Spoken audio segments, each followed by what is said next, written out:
قافلے میں شریک ہوتے. میں تو سمجھنا سکتا ہوں آپ میری یہ دعا چاہیے اللہ تبارک و تعالیٰ ان نوجوانوں کا فرش بردار اور ان کا غلام بننے کی توفیق عطا کرے. ابھی چند دن پہلے کی بات ہے، میں عمرے پہ گیا ہوا تھا، روضہ اطہر کے پاس قدموں کے قریب بیٹھا ہوا اپنے مقدر کو رو کر عرض معروض کر رہا تھا، اپنے بارے میں کچھ نگاہ کرم کا التجا کر رہا تھا. اچانک آواز آئی میرے کان میں، کسی نے میرا نام لے کر مجھے پکارا. وہ میرا وہ نام جس سے میں وہاں اس دور میں پہچانا جاتا تھا جب میں وہاں پڑھتا تھا مدینہ منورہ. مجھ سے کسی نے عربی لہجے میں پکارا، شیخ خلیل انت شیخ خلیل، السلام علیکم شیخ خلیل. میں حیران رہ گیا، کون مجھے پکار رہا ہے؟ دیکھا تو میرا ایک پرانا فلسطینی جگری دوست، ہم لوگ ایک کمرے میں رہتے تھے اور ایسا عاشق تھا وہ میرا، اور میں مجھ سے اس کو ایسی محبت میں بتا نہیں سکتا، میں اس کا کبھی زندگی میں حق نہیں ادا کر سکتا. وہ ملا، وہ نظر آیا اور میں دونوں لپٹ گئے. کیا بہترین جگہ اللہ نے ملاقات کرائی ہے.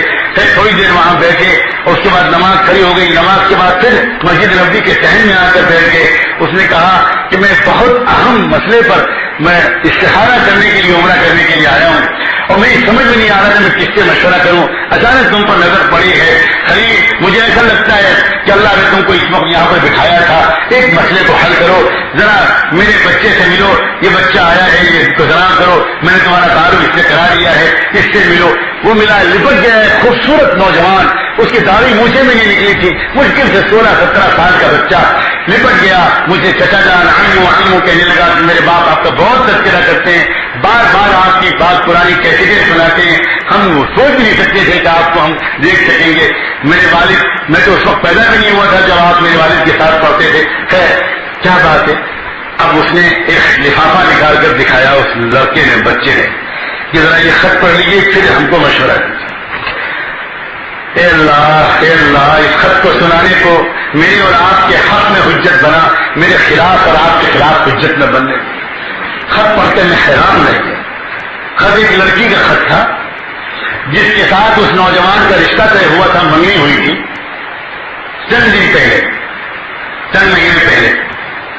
اس لڑکی نے اپنے منگیتر کو خط لکھا تھا اور ڈائریکٹ منگیتر کے پاس نہیں بھیجا تھا بلکہ اپنے والد کے ساتھ منگیتر کے والد کے پاس بھیجا تھا کہ آپ لوگ اس خط کو پڑھ لیں اور مناسب سمجھیں تو اپنے صاحبزادے کو یہ خط پیش کر دیں اور مجھے اس کا جواب مل جائے. خط کیا تھا؟ خط یہ تھا، پچھلے کئی مہینوں سے اسرائیلی فوجیوں نے ہم لڑکیوں کی عزتیں لوٹنی شروع کی ہیں اور ہمیں لے جاتے ہیں، ہمیں جناب جبر کرتے ہیں، یہ کرتے ہیں، وہ کرتے ہیں، ہمارا نکلنا مشکل ہو گیا ہے. لہذا ہم چند خواتین نے اپنے علماء سے اجازت لی ہے کہ ہم کو بھی راہ میں نکل کر شہید ہونے اور جہاد کرنے کی اجازت دی جائے. تو پہلی ایک ٹیم تشکیل ہوئی ہے اور ہم لوگ اس کے لیے آمادہ کیے گئے ہیں. میں نے اپنا نام دکھا دیا ہے، لیکن میں کیونکہ تمہاری منگیتر ہو چکی ہوں، تمہاری امانت ہو چکی ہوں، اس لیے میرے ضمیر نے یہ کہا کہ میں تم سے اجازت لے لوں. میں تم سے خوشامد کرتی ہوں، مجھے شہید ہونے کی اجازت دے دو. اگر میں شہید ہو گئی تو میں اللہ سے یہ دعا کروں گی کہ جنت میں مجھ کو تمہاری بیوی بنا کر رکھے، میں تمہارا احسان زندگی پر نہیں بھولوں گی. تو اس لڑکے نے جب یہ خط میں نے پڑھا میں حیران ہے کہ میں کیا جواب دوں. میں اس کے والد کی طرف دیکھنے لگا. اس نے کہا کہ لڑکے نے کہا میری سمجھ میں نہیں آتا میں کیا جواب دوں، اگر اجازت نہیں دیتا تو اللہ کے ہم سے مجھے سزا ملے گی، تو خود تو شہید ہوتا نہیں اور ایک لڑکی میں ایک بندی شہید ہونا چاہتی تھی تو نے اس کو بھی روک دیا، تو اب میں کیا جواب دوں، میری سمجھ میں نہیں آتا. اور ایک طرف یہ بھی دل چاہتا ہے کہ اتنی تقوی والی اور اتنی بلند ہمت والی وفادار مومنہ بیوی مجھے مل جائے، ہم لوگ تھوڑے دن ساتھ گزار لیں، پھر تو اس کے بعد دونوں شہید ہوں گے. شہید تو دونوں ہی کو ہونا ہے، مگر ابھی کے بجائے کچھ سال کے بعد ہو جاتا تو کیا یہ بہتر نہیں تھا. تو میں سمجھ میں نہیں آیا میں کیا جواب دوں. میں نے اپنے بیٹے سے کہا بیٹا چلو چلتے ہیں عمرہ کرنے اور اللہ سے مکے مدینے کر مانگے کے دعا کہ صحیح رہبری کر دے. اب سمجھ میں نہیں آ رہا کہ ہم کو جواب کس سے ملے گا. اب خلیل تم ملے ہو، تم بتاؤ کہ ہم کیا جواب. سوچو نوجوانوں، میں تو سچی بات یہ ہے کہ شرمندہ ہوتا ہوں جب یہ واقعہ سنتا یا سناتا ہوں. میرے دل میں تو ایک دن کی اس طرح کی تمنا نہیں پیدا. کس نے کہا ہے کہ امت کا مستقبل تاریخ ہے؟ کس نے کہا کہ کفر کا غلبہ دائمی ہے؟ کس نے کہا؟ دیر اس لیے لگ رہی ہے کہ امت کے پاس ابھی تقوی والے کم ہیں. دیر اس لیے لگ رہی ہے کہ گناہوں سے ہم اپنا پیچھا نہیں چھڑا پا رہے.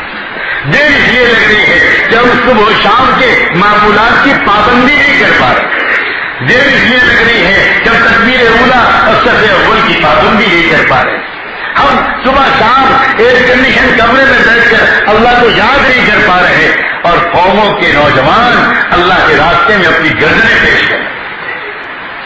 حالات بدل کر رہیں گے، لیکن حالات کے بدلنے میں دیر اس لیے لگ رہی ہے کہ جو تعداد اللہ کو مطلوب ہے تقوی والوں کی، ابھی ہمارے اندر وہ صفات نہیں پیدا۔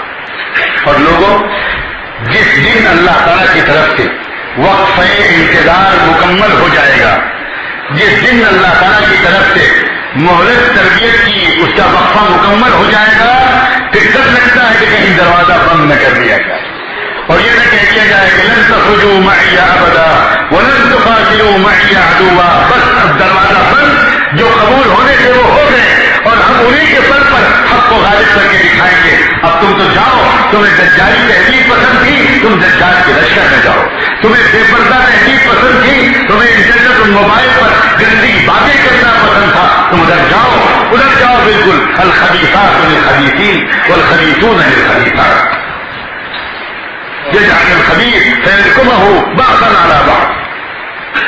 اللہ تعالیٰ خبیث کو جمع کرے گا، یہ حدیث، یہ آیت قرآنی ہے، گندے لوگوں کو جمع کر دے گا، اکٹھا کر دے گا، اور پاک لوگوں کو چھانٹ کر ان کی بنیاد پر اپنے دین کا غلبہ اور حالات کی تبدیلی کر کے دکھا دے گا۔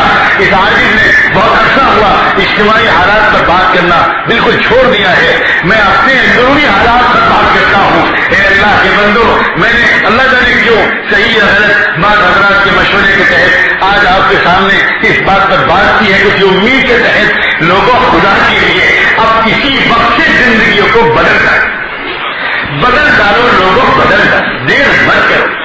آپ میں سے جو شادی شدہ ہیں اٹھ کر جائیں اور اپنی بیویوں کے پاس جائیں، تو توبہ لے کر جائیں، کھانا کھانے سے پہلے کہیں آج ذرا سا بیٹھ جاؤ، آج ذرا سا 2 منٹ میری بات سن لو، جو اب تک ہم سے غلطیاں تمہارے حق کی ادائیگی میں ہوئی ہیں معاف کر دو، اور ہم تم دونوں آگے نئے سے عہد کریں، تم شریعت پر عمل کرنے میں میری مدد کرنا، میں شریعت پر عمل کرنے میں تمہاری مدد کرنا۔ لوگوں اپنی بیویوں کو تو ساتھ دو، کیا تم کو ان سے محبت نہیں ہے؟ کیا وہ تمہاری وفادار بیویاں نہیں ہیں؟ ان کے دلوں میں ایمانی جذبات تم پیدا نہیں کرو گے تو کوئی اور پیدا کرے گا۔ لوگوں اپنے معصوم و حسین بچوں اور بچیوں کو اپنے پاس بٹھاؤ اور کہو بچوں ذرا کھانا 10 منٹ لیٹ کر لو، کھانا 10 منٹ لیٹ کر لو۔ بچوں، اب تک اس گھر میں کبھی کبھی ٹی وی چلا کرتا تھا، آج ہم سب توبہ کرتے ہیں اب ٹی وی نہیں چلے گا، اب نہیں چلے گا، یہ دجالی باجا نہیں بجے گا ہمارے گھر میں۔ بچوں، میں نے تم کو موبائل دیا، تم نے موبائل کو غلط استعمال کیا، گنہگار تو میں بن گیا۔ بچوں، مجھے بھی معاف کر دو، تم بھی معافی مانگ لو، موبائل واپس کر دو یا موبائل کے استعمال کا طریقہ ٹھیک ہے۔ کس حالات میں ہمارے نوجوان پہنچ گئے؟ کیا ہو رہا ہے؟